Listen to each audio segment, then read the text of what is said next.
तो हम फिर से लेकर आ चुके हैं आप लोगों के लिए सुबह की सभी ताजा और बड़ी खबरें। एक एक कर आपको सारी खबरों की जानकारी देंगे आज देश दुनिया में क्या कुछ हो रहा है। दरअसल दोस्तों, सबसे पहली जो बिग ब्रेकिंग निकल आ रही, संजय रावत का बीजेपी के ऊपर बड़ा हमला। बोले बीजेपी फैलवाती है देश में हिंसा और दंगे। जी हाँ, पंजाब का सारा जो मामला दोस्तों वो अब कहीं ना कहीं मोदी सरकार के ऊपर लगा दिया है संजय रावत ने पूरा आरोप। इसके बारे में बताएंगे।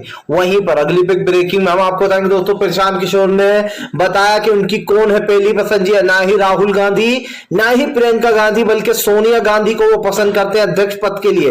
इसके बारे में भी बताएंगे। वहीं पर दोस्तों अगली बिग ब्रेकिंग में हम आपको बताएंगे अरविंद केजरीवाल का बीजेपी के ऊपर बड़ा हमला। बोले अशांति फैलाने में भारतीय जनता पार्टी नंबर 1। इसके बारे में आपको बताएंगे। वहीं पर कपिल सिब्बल ने बीजेपी के ऊपर बोला बड़ा हमला। बोले अगर कोई संकट नहीं है तो फिर ट्रेनें क्यों रद्द की जा रही है अगर कोयले का संकट नहीं है तो। इसके बारे में भी आपको बताएंगे। वहीं पर अगली बिग ब्रेकिंग में हम आपको बताएंगे दोस्तों, भूपेश बघेल का बीजेपी के ऊपर बड़ा हमला। बोले बीजेपी छुपा रही है देश में बड़ा संकट आने वाला है बिजली का। इसके बारे में भी आपको बताएंगे। वहीं पर दोस्तों भागवत मान आए एक्शन में एसपी डीजीपी और इन सबको निलंबित कर दिया गया है, यानी कि ट्रांसफर कर दिया गया है। निलंबित तो नहीं लेकिन ट्रांसफर कर दिया गया। जो पंजाब में भगवाधारी और जो सिखों के बीच में लड़ाई हुई है इसके बारे में भी बताएंगे। वहीं पर दोस्तों अगली बिग ब्रेकिंग में हम आपको बताएंगे प्रशांत किशोर के नहीं टूटे कांग्रेस से तार। जी है दोस्तों, कभी भी कांग्रेस का हाथ थाम सकते हैं पीके। मास्टर स्ट्रोक खेल रहे हैं कुछ ना कुछ पीके। इसके बारे में भी बताएंगे। वहीं पर अगली बिग ब्रेकिंग में हम आपको बताएंगे दोस्तों, पी चिदम्बरम का मोदी सरकार पर बड़ा हमला। बोले देश में लगातार महंगाई बढ़ती जा रही लेकिन देश के प्रधानमंत्री पूरी तरीके से फेल। वहीं पर दोस्तों मुख्यमंत्रियों की मीटिंग में, जी हाँ, प्रधानमंत्री ने मुख्यमंत्रियों को बुलाया था और चीफ जस्टिस को भी। इस दौरान दोस्तों योगी आदित्यनाथ ने मुस्कुराते हुए ममता बनर्जी के लिए कुर्सी हटाई और ममता बनर्जी से मुस्कुराते हुए बात भी की। इसी के साथ साथ ममता बनर्जी के साथ केजरीवाल और भी कई दिग्गज नेता एक दूसरे से बात करते हुए नजर आए हैं। इसके बारे में भी बताएंगे। तो सारी खबरें दोस्तों फटाफट अंदाज में देंगे, एक एक कर देंगे। फिलहाल खैर चलिए बढ़ते हैं सबसे पहली और सबसे बड़े खबर की ओर। दरअसल दोस्तों आपको बता दें, भारतीय जनता पार्टी के ऊपर जमकर गरजे संजय रावत। बोले बीजेपी फैला रही इस देश में दंगा फसाद। एक ऐसी पार्टी है जो देश में हिंसक माहौल बना रही है। संजय रावत ने कहा कि भारतीय जनता पार्टी पर विश्वास नहीं किया जा सकता, ये देश में नफरत और नफरत की राजनीति करती है। संजय रावत ने बीजेपी के ऊपर हमला बोलते हुए कहा कि भारतीय जनता पार्टी का कोई यकीन नहीं है, ये देश में जिस तरीके से सांप्रदायिकता और नफरत फैला रही है इसको लेकर संजय रावत ने कई सवाल खड़े कर दिए। आपको बता दें, पहले जो पंजाब में कल हिंसा हुई है जिसमें भगवाधारी और पंजाब के सिख आपस में भिड़ गए। आपको बता दें मंदिर और जो सिख थे वहां पर खालिस्तानी मोर्चा निकल रहा था जिसको लेकर यह विवाद खड़ा हुआ था। अब संजय रावत ने बीजेपी पर आरोप लगाया कि ये सब कुछ बीजेपी की चाल है, या जहां जहां ऐसी हिंसा हो रही है सब कुछ बीजेपी करा रही है। संजय रावत ने कहा चाहे वो जहांगीरपुरी हो या फिर खरगोन हो या फिर अब पंजाब हो, हर जगह बीजेपी का ही हाथ है इसमें। आपको बता दें संजय रावत एक ऐसे नेता हैं जो बीजेपी की पोल आए दिन खोलते रहते हैं। जिस तरीके से अयोध्या में जमीन घोटाला हुआ था उसको लेकर भी कहीं ना कहीं संजय रावत ने बीजेपी के ऊपर बड़ा हमला बोला था। ये साफ देखा जा सकता है दोस्तों कि प्रधानमंत्री नरेंद्र मोदी की राजनीति पर हर कोई सवाल उठा रहा है। इसलिए भी उठा रहा है क्योंकि हिंदू मुसलमान जो राजनीति हो रही है उसको लेकर देश कहीं ना कहीं दो धड़ों में बंट गया है। आपने देखा इससे पहले कई साल तक कांग्रेस की सरकार रही लेकिन इस तरीके का एक कह सकते हैं कि नफरत का माहौल कभी नहीं बना। आज आप जहां देखते हैं आपको इसी तरीके की न्यूज़ें देखने को मिलती होंगी क्योंकि देश में नफरत फैला दी गई है और ये साफ दिखाई भी दे रहा है कई जगहों पर, कई मोर्चों पर भारतीय जनता पार्टी पूरी तरीके से फेल दिखाई देती है। चलिए बढ़ते हैं एक और अगली बिग ब्रेकिंग की तरफ। बता दोस्तों अगली जो बड़ी खबर निकल कर आ रही, कपिल सिब्बल का बीजेपी के ऊपर बड़ा हमला। बोले अगर कोयला संकट नहीं तो ट्रेनें क्यों रद्द हो रही हैं। जी हाँ, दरअसल दोस्तों भारतीय जनता पार्टी झूठ तो बोल लेती है लेकिन वो ये नहीं जानती कि झूठ बोलकर वो खुद ही फंस रही है। क्योंकि दोस्तों बीजेपी कितना ही झूठ बोल ले उसका झूठ उजागर हो जाता है। आप देखिए कि भारतीय जनता पार्टी ने कहा कि कोयले की कोई भी कमी नहीं है, जबकि राहुल गांधी लगातार ये कह रहा है कि बीजेपी हमसे छुपा रही है, देश में कोयला संकट आ गया है। आपको बता दो दोस्तों मध्य प्रदेश, उत्तराखंड, पंजाब और दिल्ली, इन जगहों पर जमकर कटौती की जा रही है, लाइट काटी जा रही है और ये सब कुछ हो रहा है दोस्तों कोयले की कमी की वजह से। आपको बता दें सरकार पर राहुल गांधी ने यह आरोप भी लगाया था कि सरकार ने पिछले साल कोयला बेच दिया था, जिसके चलते सरकार को महंगा कोयला खरीदना पड़ा था। आपको बताते चलें दोस्तों, एक बार फिर से राहुल गांधी ने कोयले पर सवाल उठाए थे।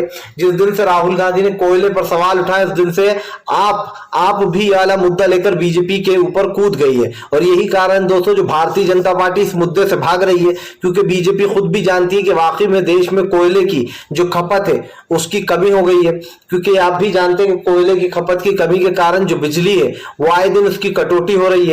इसी को लेकर राहुल गांधी ने केंद्र सरकार को घेर लिया था। अब उसी मुद्दे को उठाते हुए दोस्तों एक बार फिर से जो यहाँ पर आपस में ही भिड़ते हुए नजर आ रहे हैं कांग्रेस के नेता।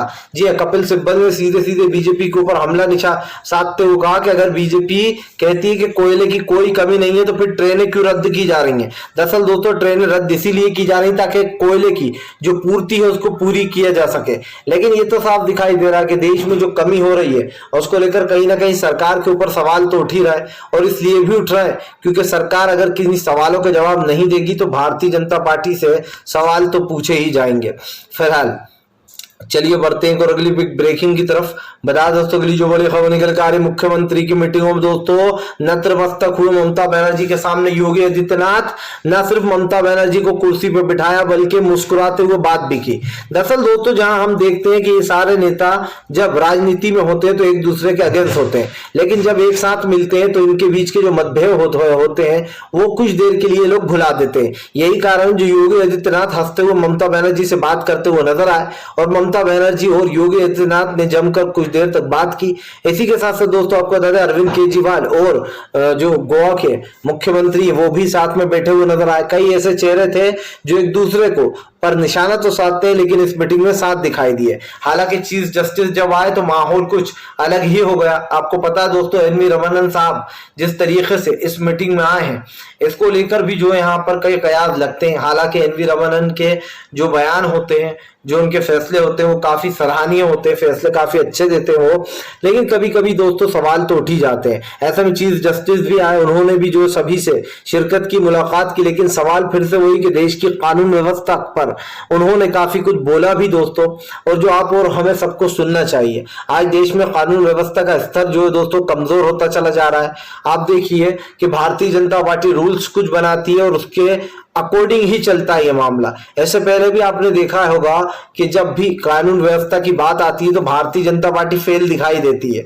और ये हम नहीं कह रहे, ये जनता का सर्वे है। एक सर्वे किया गया था जिसमें जनता ने साफ कहा था कि बीजेपी के राज में जो कानून व्यवस्था पूरी तरीके से ढीलम ढाल है। इससे पहले भी कई सरकारें आई, कई सरकारों ने जो यहाँ पर कानून व्यवस्था देखी, लेकिन बीजेपी के राज में पता नहीं है कि अजीब सी नफरतबाजी और हिंदू मुसलमान जो है वो बहुत ज्यादा होता है। इससे पहले कई पार्टियां आई लेकिन उन्होंने इतनी ज्यादा गंदी राजनीति नहीं करी जो भारतीय जनता पार्टी करती है। चलिए बढ़ते हैं एक और अगली बिग ब्रेकिंग की तरफ। बता दोस्तों के लिए जो बड़ी खबर निकल कर आ रही है, दरअसल दोस्तों आपको पीके की पहली पसंद राहुल गांधी नहीं, ना ही सोनिया गांधी। दरअसल दोस्तों कई दिनों से आपने देखा होगा कि गोदी मीडिया ये उड़ा रही है कि प्रशांत किशोर प्रियंका गांधी को जो है अध्यक्ष पद देना चाहते थे, लेकिन दोस्तों फाइनली प्रशांत किशोर ने अपने मन की बातें बताई कि उनकी बात क्यों नहीं बनी। और प्रशांत किशोर का ने क्या कहा है ये आपको सुनना बहुत जरूरी है। सभी जानते हैं दोस्तों प्रशांत किशोर एक ऐसा नाम है जो न सिर्फ एक ऐसा रणनीतिकार है जिस पार्टी के साथ जुड़ते हैं उसको जीत दिलाते हैं, बल्कि प्रशांत किशोर की जो एक स्मार्टनेस है वो सभी को पता है। और यही कारण दोस्तों जब प्रशांत किशोर से पूछा गया कि क्या आपकी पहली पसंद प्रियंका गांधी थी अध्यक्ष पद के लिए, जब उन्हें 3 ऑप्शन दिए गए राहुल गांधी, प्रियंका गांधी और सोनिया गांधी, तो उन्होंने झट से सोनिया गांधी का नाम ले दिया। प्रशांत किशोर ने कहा कि सोनिया गांधी से अच्छा अध्यक्ष कोई हो नहीं सकता है। इसके 2 कारण ये भी है दोस्तों कि सोनिया गांधी के नेतृत्व में हमेशा कांग्रेस जीती, 2 बार उन्होंने कांग्रेस को सफलता दिलाई थी और एक बार इसीलिए फिर से सोनिया गांधी अपने पद पर बरकरार है। अब ऐसे में प्रशांत किशोर ने साफ कर दिया है कि वो अध्यक्ष के पद पर तो सोनिया गांधी को ही देखना चाहते हैं। इसी के साथ साथ प्रशांत किशोर ने यह भी बताया कि उन्होंने जितने भी आइडियाज कांग्रेस को दिए या फिर जो प्रेजेंटेशन उन्होंने सौंपा था लगभग उन्होंने बताया कि 9 घंटे का प्रेजेंटेशन था और इस प्रेजेंटेशन को सिर्फ सोनिया गांधी ने ही आखिर तक सुना है और समझा है। प्रशांत किशोर ने कहा कि मैंने जो भी चीजें बताई उन लोगों ने सब ने ज्यादातर हाँ में भरी हामी और सब लोग इस चीज से एग्री थे। सिर्फ उनकी बात दोस्तों एक ही बात पर नहीं बन पाई। प्रशांत किशोर ने कहा कि जो कांग्रेस थी वो मुझे G23 का हिस्सा बनाना चाहती थी, यानी कि मैं पार्टी में इन G23 के पदों पे मतलब 5-6 लोग होंगे और उस पद में प्रशांत किशोर भी होंगे। लेकिन प्रशांत किशोर ने कहा कि मुझे ये अच्छा नहीं लगा, क्योंकि अगर कांग्रेस को फिर से एक ढांचे में ढालना है और फिर से उसको मजबूत करना है तो उनको अकेले डिसीजन लेना होंगे, क्योंकि आगे चल के दोस्तों हो सकता है इस ग्रुप के कई लोग होते जो कि प्रशांत किशोर के फैसले से मैच नहीं खाते, वो बगावत करते और वो ये बोलते कि मैं इस फैसले के साथ नहीं हूं। इसीलिए प्रशांत किशोर ने कहा कि बस सारी बातें मान ली थी सोनिया गांधी जी ने, लेकिन ये आखिरी बात जो थी वो मुझे अच्छी नहीं लगी, इसी वजह से मैंने कांग्रेस को ज्वाइन नहीं किया। लेकिन दोस्तों साफ दिखाई दे रहा था कि प्रशांत किशोर जो बोल रहा है वो अलग जा रहा है। प्रशांत किशोर की जो बॉडी लैंग्वेज है वो दोस्तों काफी कुछ बयां कर रही थी।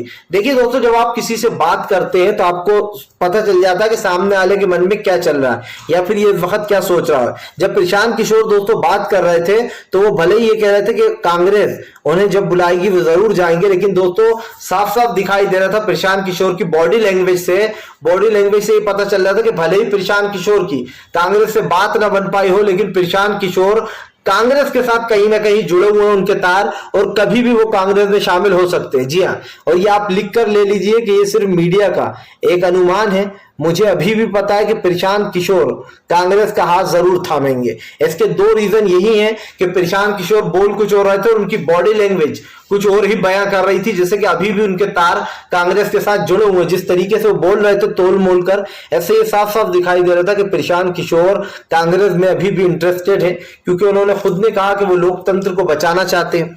अब भाई जब लोकतंत्र को बचाना, जाहिर सी बात है दोस्तों आज जो देश में हो रहा है वो सभी को बेकार लग रहा है। आप कहीं कोई सा भी न्यूज चैनल खोलेंगे, जितनी भी मेनस्ट्रीम मीडिया है वो गोदी मीडिया में तब्दील हो चुकी है। आपको सिर्फ एक ही खबरें दिखाई जाती हैं, वो भी सिर्फ 50% झूठी होती है, बल्कि ये मान लीजिए 90% झूठी खबरें और 10% ही सही होती हैं। फिलहाल चलिए बढ़ते हैं और अगली बिग ब्रेकिंग की तरफ। बता दोस्तों अगली जो बड़ी खबर निकल कर आ रही है, संजय रावत का बीजेपी के ऊपर बड़ा हमला। बोले बीजेपी ज्यादा ज्ञान ना पहले, देश में हिंदू मुसलमान की परिभाषा लिख रही है, बीजेपी नफरत फैलाने का काम कर रही है। आपको बता दें संजय रावत ने कहा कि लाउड स्पीकर कोई मुद्दा नहीं है, लेकिन बीजेपी इसको मुद्दा बना रही है। हनुमान चालीसा एक अलग चीज है और आजान एक अलग चीज है। संजय रावत ने कहा कि आजान कई सालों से हो रही है और हनुमान चालीसा भी होता है, लेकिन इसका यह मतलब तो नहीं कि आप लोगों के घर के सामने जाकर हनुमान चालीसा पढ़ेंगे। मस्जिद में नमाज हो रही है वहां पर जाकर पढ़ेंगे। संजय रावत ने कहा कि ऐसी राजनीति को बढ़ावा बिल्कुल नहीं देंगे। अगर महाराष्ट्र में हिंसा की या फिर हिंसा फैलाने की कोशिश की तो छोड़ा नहीं जाएगा, भले ही वो बीजेपी के नेता हो या खुद बीजेपी वाले। आपको बताया दोस्तों जिस तरीके से हम लाउड स्पीकर पर सियासत तेज हुई है, इससे साफ दिखाई दे रहा है कि ये सिर्फ 2023 और 2024 के आने वाले चुनाव के लिए एक पहले से ही मामला पूरा सेट किया जा रहा है। आप बीजेपी की एक राजनीति से अच्छे से वाकिफ होंगे कि बीजेपी सिर्फ हिंदू और मुसलमान की ही राजनीति करती है, और उसका बेसिकली जो एक पॉइंट है वो ये पॉइंट यही है दोस्तों कि बीजेपी के पास एक प्लस पॉइंट जिसको हम कहते हैं दोस्तों, वो बीजेपी प्ले कहते हैं ना कि प्ले कार्ड खेलती है हिंदुत्व का। और यही कारण है जो प्रधानमंत्री नरेंद्र मोदी हिंदू और मुसलमान बार बार करते हैं। आप देखिए प्रधानमंत्री के पुराने बयान उठा लीजिए, कहते हैं कब्रिस्तान बनेगा तो शमशान घाट भी बनेगा, ईद पे अगर लाइट होगी तो दिवाली पर भी होगी। अरे भाई वो तो पहले से ही हो रहा है, इसमें कहने की क्या जरूरत है, समझ में ये नहीं आता। प्रधानमंत्री एक तरफ कहते हैं कि देश में शांति बनाए रखना चाहिए, दूसरी तरफ प्रधानमंत्री हिंदू और मुसलमानों भाइयों को आपस में ही भिड़वाने का प्लान बनाते हैं। तो समझ में ये नहीं आता है दोस्तों कि बीजेपी वो सही थी या ये सही है। कई सवाल ऐसे हैं जो लोगों के जहन में घर कर जाते हैं, और इसलिए भी कर जाते हैं दोस्तों क्योंकि आज जो सियासत हो रही है उस पर कहीं ना कहीं देश की जनता की नजरें भी टिकी हुई हैं, और भारतीय जनता पार्टी की जो सियासत है वो भी लोगों को दिखाई दे रही है। चलिए बढ़ते हैं और अगली बिग ब्रेकिंग की तरफ। बता दोस्तों भारतीय जनता पार्टी और नीतीश में ठनी दोस्तों, जो बीजेपी को लगता है मुद्दा नीतीश को लगती है बेकार बात। दरअसल दोस्तों आज नीतीश कुमार ने कल एक ऐसा बयान दे दिया जिसके बाद भाजपाइयों ने अपना सर पकड़ लिया होगा। आपको बता दें लाउड स्पीकर की जो सियासत है उसको लेकर अब बिहार में लागू करने की बात की जा रही है कि बिहार में भी लाउड स्पीकर उतरना चाहिए, लेकिन दोस्तों अब नीतीश ने इसको फालतू की बात बता दिया है। नीतीश का कहना है कि ऐसा कुछ भी नहीं है, कि हम किसी के धर्म में हस्तक्षेप नहीं करेंगे। और ये बात दोस्तों नीतीश की बहुत ही बढ़िया बात है, बहुत अच्छी बात है। किसी के भी धर्म में दोस्तों हस्तक्षेप नहीं करना चाहिए, चाहे वो हिंदू भाई हो, मुसलमान भाई हो दोस्तों, सिख भाई हो, ईसाई भाई हो, सबका अपना धर्म होता है दोस्तों, सबकी अपनी आस्था होती है, सबका अपना जो है यहाँ पर कह सकते हैं कि अपना मन होता है। तो दोस्तों हम किसी के धर्म से ये नहीं कह सकते कि इसका धर्म गलत है या इसकी ये चीज गलत है। देखिए ये ऐसा तो है नहीं कि आजान आज से हो रही है, अजान दोस्तों सालों से हो रही है। ऐसा तो है नहीं कि आरती आज से हो रही है, आरती दोस्तों सालों से मंदिरों में हो रही है। तो इस चीज पर हम और आप कौन होते हैं सवाल उठाने वाले कि ये होना चाहिए या नहीं। और नीतीश ने वही बात दोहराई है। नीतीश का कहना है बीजेपी भले ही कुछ भी कहती रहे, लेकिन हम कहीं से लाउड स्पीकर नहीं उतरवाने वाले बिहार में, क्योंकि ये फालतू का मुद्दा है। मतलब साफ है दोस्तों कि जो बीजेपी को चुनाव लड़ने का मुद्दा दिखाई दे रहा है वो नीतीश को साफ साफ बात यह है कि नीतीश ने इस मुद्दे को बेकार बता दिया है और बीजेपी के मुंह पर करारा दे मारा है तमाचा। क्योंकि नीतीश कुमार का ये जो डिसीजन है बहुत ही बढ़िया और बहुत ही सही डिसीजन लिया है, क्योंकि जाहिर सी बात है इसमें सियासत ढूंढी जा रही है। सिर्फ लाउड स्पीकर कोई मुद्दा है नहीं दोस्तों, इसको एक मुद्दा बनाया जा रहा है। अगर आप एक आम इंसान से मिलेंगे, एक आम आदमी से पूछेंगे तो वो कहेगा यार इससे क्या प्रॉब्लम है, हमें क्या हो सकती है प्रॉब्लम, किसी को नहीं हो सकती है। लेकिन ये तो राजनीतिक लोग हैं जो कि आम जनता बनकर आपको बेवकूफ बनाते हैं और ऐसा बताते हैं ये आम जनता है, जबकि ये दोस्तों पार्टी के कार्यकर्ता होते हैं जो जानबूझकर हिंदू मुसलमान की नफरत फैलाते हैं। क्योंकि आम जनता के पास इतना समय नहीं है, वो जाएगी विरोध करेगी लोगों का। आजकल दोस्तों लोगों को काम से ही फुर्सत नहीं है, लोगों को अपने काम से फुर्सत नहीं है, वो कहां विरोध करेंगे, आप खुद समझिए इस बात को। चलिए बढ़ते हैं एक और अगली बिग ब्रेकिंग की तरफ। बता दोस्तों अगली जो बड़ी खबर निकल कर आ रही है दरअसल दोस्तों आपका महंगे पेट्रोल के ऊपर घिरी मोदी सरकार, जमकर बोला केजरीवाल ने हमला। दरअसल दोस्तों अरविंद केजरीवाल का कहना है कि बीजेपी एक नंबर की झूठी पार्टी है, उससे बड़ी और कोई झूठी पार्टी हो नहीं सकती है। आपको बता दें सीधे सीधे अरविंद केजरीवाल ने बीजेपी के ऊपर हमला बोलते हुए कहा कि आज देश में पेट्रोल डीजल के दाम और महंगाई बढ़ती चली जा रही है, लेकिन भारतीय जनता पार्टी राज्यों पर ठीकरा फोड़ रही है। आपको बता दें अरविंद केजरीवाल ने कहा कि बीजेपी का झूठ यहीं पर दिखाई देता है। 40 रुपए बढ़ाकर 10 रुपए कम कर देने से कुछ नहीं होने वाला।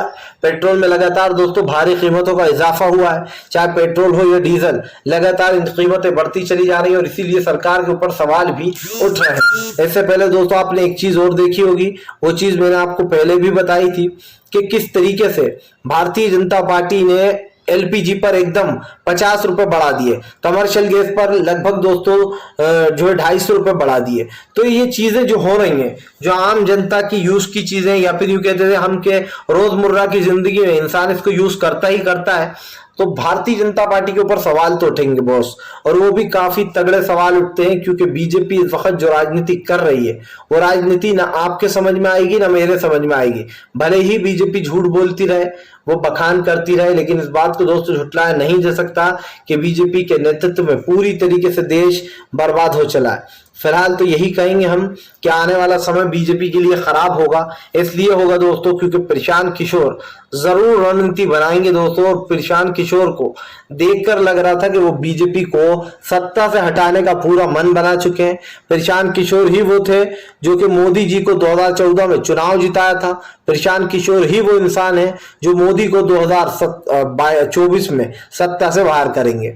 फिलहाल दोस्तों अगर आपको हमारा वीडियो अच्छा लगे तो इसको लाइक करें, चैनल पे पहली बार आए सब्सक्राइब जरूर कर लें, ताकि आपको इस तरीके की जो वीडियोस है वो आगे भी